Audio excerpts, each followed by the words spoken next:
کوئی مغز نہیں ہوتا. اب آپ نے ذکر کیا سری نگر ہائی وے کا، تو مجھے یہ دیکھ کر افسوس ہوا بہت شدید کہ وہاں ایک تختی لگا دی گئی کہ سری نگر کے مقبوضہ کشمیر ہائی وے کو سری نگر ہائی وے دے دیا، انوگریٹڈ by Murad Saeed. This too much یار. ایک تو آپ غلطی کر رہے ہو، پھر اس پر آپ غلطی پر اکڑ رہے ہو. غلطی آپ کی کیا ہے کہ آپ نے کشمیر کے کمپریہنسو سبجیکٹ کو سری نگر کر لمیٹڈ کر دیا. ہم جب بھی کشمیر ہائی وے پر ڈرائیو کرتے تھے تو ہمیں ایک فخر کا احساس ہوتا تھا. اچھا اگر سری نگر کی بات ہے تو آپ مظفر آباد چلے جائیے نا. مظفر آباد سے چکوٹی روڈ جو ہے وہاں جگہ جگہ آپ کو سنگ میل نظر آئے گا. ہٹیا مالا اتنے کلومیٹر، سری نگر اتنے کلومیٹر، جی پھر آپ میں چکوٹی 0 اور سری نگر اتنے اڑی آتا ہے. اس کے بعد نالا پار کرنے کے بعد ہمیں تو سب رٹا ہوا ہے یہ. تو ان لوگوں کو وہاں جانا بھی چاہیے. ہمارے فارن منسٹر چوری کوٹ کے مظفرات سے ہو کر آ گئے. ایل او سی پہ نہیں گئے وہ، میں بتا رہا ہوں. ایل او سی بالکل الگ ہے، جہاں بریفنگ ہوئی ہے وہ بالکل الگ ہے. وہ مختلف علاقہ ہے.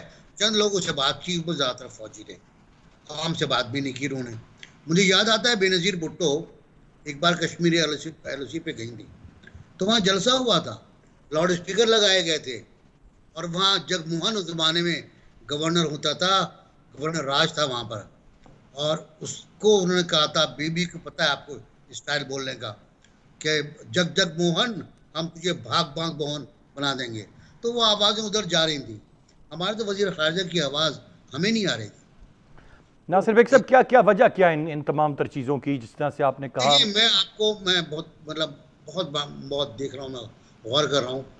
مجھے آپ اتنا بتا دیں، تمام اصحاب، محسن صاحب بہت سینئر آدمی ہیں، عمران تو بہت ہی بڑا آدمی ہے، کہ کیا ہم نے وانی شہید کی برسی پر کوئی سرکاری بیان جاری کیا تھا؟ کوئی سیمینار کیا؟ کوئی برسی کی تقریب کی سرکاری طور پر؟ کوئی بتا دے مجھے کوئی بتا دے کہ ہم نے تقریر کرنے کے بعد U N O security council میں کیا ایکٹیویٹیز کی ہم نے. آج پھر کریں گے، کھڑے ہو جائیں گے ہم آدھے گھنٹے کے لیے دھوپ میں. عارف الوی صاحب ایک ریلی نکال لیں گے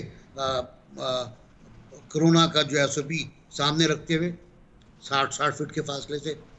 تو بات کیا ہے، جو جے شنکر ہے بڑا کیریئر ڈپلومیٹ ہے، بھارتی وزیر خارجہ، اس کے 22 دورے ہیں 5 اگست کے بعد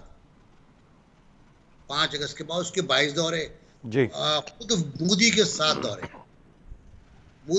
دورے. مجھے آپ بتائیں ہم کہاں گئے؟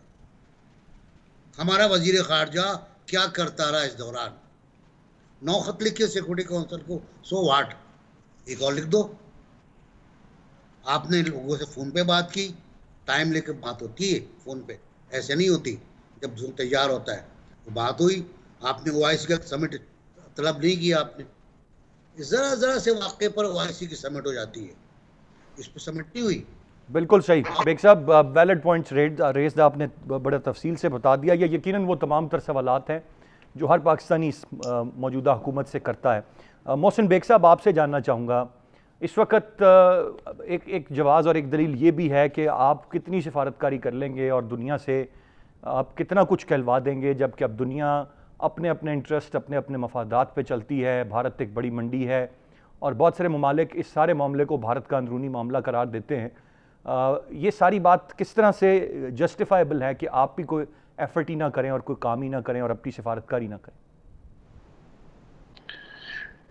اسلام بیگ صاحب نے بڑا تفصیل سے بتا دیا ہے. بیسیکلی سفارتکاری جہاں تک ہماری ہے وہ اس پہ کیا میں تبصرہ کروں. شروع دن سے ہی ہم لوگ بہت لیگ کرتے ہیں انڈیا کے کمپیریزن میں. ان کی سفارتکاری بہت اچھی کہہ لیجئے کہ وہ باور کرواتے ہیں پوری دنیا کو. انہوں نے باور کروایا سیکیورٹی کونسل کے سارے رولز اینڈ ریگولیشن یا جتنی ان کی اس کے اوپر کشمیر کے اوپر ریزولوشنز تھیں انہوں نے پیچھے کر کے اپنی آپ کو آگے کیا اپنی سفارتکاری کے ذریعے، اور بہت امپریسو انہوں نے اپنا کیس فائٹ کیا. ابھی آپ گلبھوشن کی بات کر رہے تھے، دیکھیے اس میں بھی انہوں نے بہت طریقے سے گھیر گھار کے ہمیں کورٹ آف انٹرنیشنل کورٹ میں لے کے گئے ہیں. اب آپ نے ان کی ریکوائرمنٹ پوری کرنی ہے, آپ پھنس گئے. دوسری بات یہ ہے کہ کشمیر کے ایشو کے اوپر پہلے دن سے مطلب ہم نے ان کے بیچاروں کے لیے کیا کرنا تھا, ہم اپنے لیے کچھ کر نہیں پا رہے. اور یہ جو موجودہ گورنمنٹ ہے اس میں بھی آپ دیکھ لیجئے وہی طرز, وہی عمل جو پہلے چلا آ رہا تھا, بلکہ شاید اب تو اس سے بھی خراب ہو گیا. تو اس میں کشمیریوں کی ہم جو مدد کرنا چاہ رہے تھے یا ان کا جو کیس تھا ہم اچھے طریقے سے انٹرنیشنل دنیا کو پہنچاتے کہ وہاں پہ ظلم کس حساب سے, 1 سال ہو گیا لاک ڈاؤن چل رہا ہے, لیکن ہم اس میں بالکل ناکام رہے. اور یہ جو بات ابھی بیگ صاحب نے کشمیر ہائی وے کی ہے, یہ تو کمال ہی کیا ہے ہماری گورنمنٹ نے. اتنے آرٹیفیشل کام آپ جب کرتے ہیں تو اس کا امپیکٹ کچھ نہیں پڑتا, وہ نیگیٹیوٹی میں جاتا ہے. وہ آپ دنیا کے سامنے آپ اپنا کیس خود ویک کر رہے ہوتے ہیں, اور جہاں آپ نے سالڈ کام کرنا تھا وہ آپ پورے 1 سال میں نہیں کر سکے. یہ بہت اچھا کیس تھا کشمیر کا جس کو آپ ہائی لائٹ کرتے پوری دنیا کے سامنے. ہیومن رائٹس کی جو وائلیشنز ہیں اس میں آپ دیکھیے یورپین یونین نے سب نے مل کے گولڈن ہائٹس کے اوپر ایک سٹیٹمنٹ دی. سب نے کہا جی ہم امریکہ کا موقف نہیں مانتے. انہوں نے ریکگنائز کیا گولڈن رائٹس کو, ساری یورپین یونین نے اس کو ریجیکٹ کیا. ہمارے ہاں ہمیں بھی یہ چاہیے تھا کہ ہم یورپین یونین میں یا امریکہ میں چلیں, اتنا انفلوئنس ہمارا نہیں ہے یا نہیں رہا. اب باقی جو ممالک تھے یا عرب کنٹریز تھے وہاں سے کوئی سٹیٹمنٹ آپ نہیں دلوا سکے, بلکہ انڈیا وہاں بھی باور کر کے گیا. ایران کا اگر انڈیا سے نکلنا ہے تو وہ چائنا کی ایفرٹس ہیں, وہ ہماری نہیں ہے. اس کا کریڈٹ بھی ہم لے رہے ہیں اور ہمارے کچھ اور ادارے لے رہے ہیں.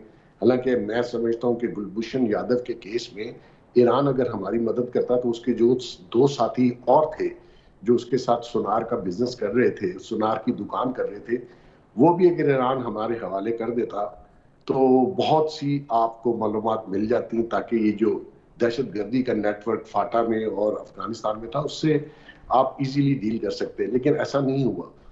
تو مقصد یہ ہے کہ یہ سفارتکاری تو بھول جائیں, ہمارے ہاں صرف بیان بازی ہے. کشمیر کا حل میں نہیں سمجھتا کہ ہماری گورنمنٹ اس طریقے سے اس مسئلے کو اجاگر کر سکی. اب ریسٹ یہ دیکھنا ہے کہ آنے والے دنوں میں ان بیچاروں کی کوئی مشکلات میں کمی ہو سکتی ہے. آیا ہم آج بھی اگر یہ عہد کر لیں کہ ہم ان کا کیس پوری دنیا میں لے کے جائیں گے تاکہ وہ ان کی آواز پوری دنیا تک نہیں پہنچ رہی, وہ ایک پاکستان ہی ذریعہ ہے جو پوری دنیا میں ان کی آواز پہنچا سکتا ہے. تو بالکل آج صحیح. بھی اگر یہ عہد کر لیں کہ ہم ان کی آواز پہنچائیں گے, ان کے ساتھ جو ظلم و ستم ہے اس کو ہم پوری دنیا کے سامنے رکھیں. اور اس میں کوئی اسلان صاحب بہت زیادہ ایفرٹس نہیں چاہیے. آپ کے مشنز موجود ہیں, آپ کے لوگ موجود ہیں, سیلریز لے رہے ہیں, صرف آپ نے گورنمنٹ نے ان کو کام پہ لگانا ہے تاکہ وہ کام کریں. میں اور پوری مکمل دنیا میں اتفاق کروں گا جا کے بیگ صاحب, بتائیں. آپ نے بالکل درست فرمایا. اور as a matter of fact Pakistan ایک بڑی ٹیلنٹڈ نیشن ہے اور بڑی ایک محنتی قوم ہے. ہماری سفارت, بھارت ہم سے سفارتکاری میں اس لیے شاید بہتر جا رہا ہے جس طرح سے آپ نے کہا, اور عمران یعقوب صاحب شاید میری بات سے اتفاق کریں گے, اس لیے کہ ہم تو کوئی سفارتکاری کر ہی نہیں رہے. ہم تو کریں گے تو اس کا کوئی معیار جانچیں گے کہ وہ بہتر ہے یا اچھی ہے یا بری ہے یا کمپیریزن میں کتنی اچھی ہے. As a matter of fact یہ جو عمران یعقوب صاحب ہمارا لیڈ بیک ایٹیٹیوڈ ہے, یہ خواہش ہی نہیں ہے, ہمارے اندر یہ ڈیزائر ہی نہیں ہے کہ ہم نے یہ کرنا ہے, اس لیے نہیں کر پا رہے, یا کچھ اور بھی مجبوریاں ہیں جو آڑے آ رہی ہیں. جی ارسلان صاحب, میں یہ کہہ رہا ہوں کہ آپ نے ایسے 2 صحافیوں کے ساتھ مجھے بٹھا دیا ہے کہ ناصر بیگ چغتائی صاحب ویسے میرے استاد رہے ہیں, جنگ اخبار میں بھی اور جیو ٹی وی میں بھی.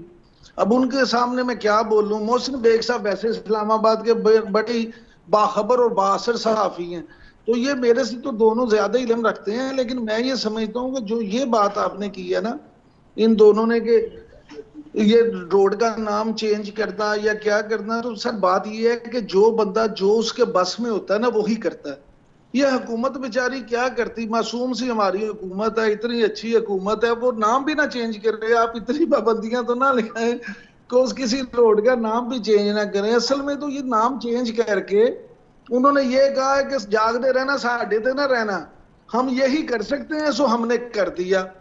بات یہ کہ ہم کس بات کا گلہ کریں, کس بات کی کریں. آپ مجھے یہ بتا دیں کہ کشمیر والا ایشو جو ہے 1 سال ہو گیا, ایک سال میں ہم تو ہر پروگرام میں یہ بات ہوئی, ہر اداریے میں یہ بات ہوئی, ہر کالم میں یہ بات ہوئی. کوئی مجھے ٹی وی کا ایسا پروگرام بتا دیں جس میں کشمیر پہ یہ بات نہ ہوئی اور یہ حکومت پہ اس طرح سے تجاویز نہ دی گئی ہوں کہ آپ اقوام متحدہ میں چلے جائیں، آپ OIC میں چلے جائیں، آپ یورپی یونین میں چلے جائیں، لیکن کہاں بات یہ ہے کہ یہ انہیں اپنی کیپیسٹی کا، اپنی ایبیلٹی کا اور اپنے معاملات کا اچھی طرح پتہ ہے، ہم سب سے زیادہ پتہ ہے۔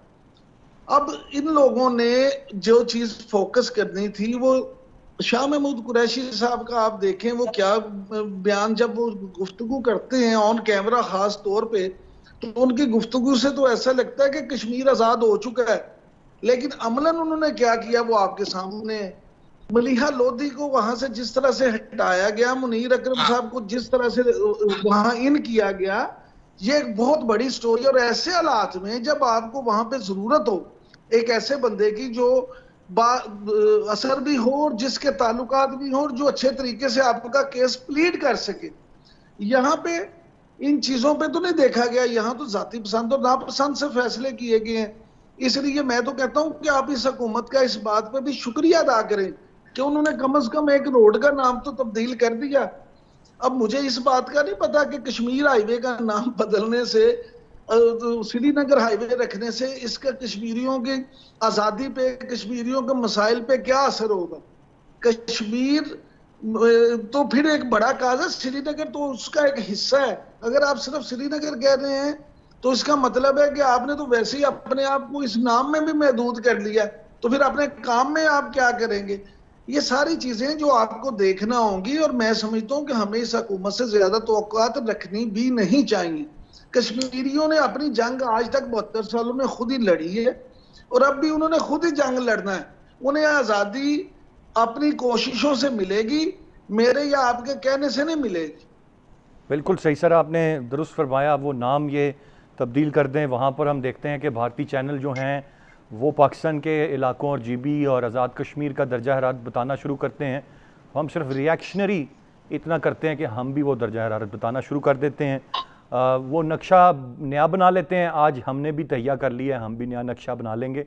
تو یہ اسی طرح کئی معاملات ہیں جو کہ انفارچونیٹلی چل رہے ہیں۔ ناصر بیگ صاحب، ایک بڑا اہم سوال، چونکہ آپ میڈیا کی پلس کو شاید آپ سے بہتر کوئی نہیں جانتا اور سمجھتا، اور انٹرنیشنل میڈیا کو بھی آپ بہت بہتر انداز میں سمجھتے ہیں۔ 5 اگست کے بعد یہ پہلا موقع تھا میرے خیال سے، اگر ان ریسنٹ ٹائمز بات کی جائے، میں تھرو آؤٹ نہیں بات کر رہا، لیکن پچھلے 10 15 20 سال کی اگر بات کی جائے، تو آل آؤٹ جا کے انٹرنیشنل میڈیا نے کشمیر کی فیور میں اتنا نہیں لکھا یا اتنا اس کو اجاگر نہیں کیا جتنا اس دفعہ کیا تھا، اور کافی عرصے تک یہ معاملہ چلتا رہا۔